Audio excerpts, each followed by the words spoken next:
Tim khusus Subdit 1 Disnarkoba Polda Sumsel menangkap basah satu orang tersangka bernama Dewi Rina yang tengah melakukan transaksi narkoba jenis sabu-sabu di Jalan Nias Gunung Ibul Kota Prabu Muli.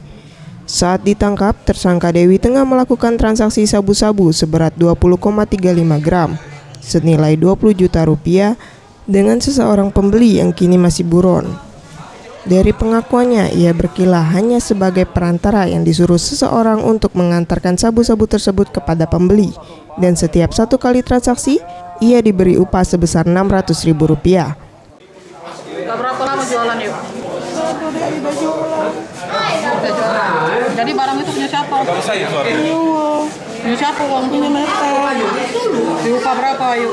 600. Sementara itu, Kasubdit 1 Ditnarkoba Polda Sumsel, AKBP Sahrir Musa mengatakan, tersangka merupakan target operasi dari tim SUS yang telah lama menjadi incaran, karena memang berdasarkan informasinya hampir semua keluarganya merupakan bandar sabu. Di tangannya? Iya, ada di tangan dia.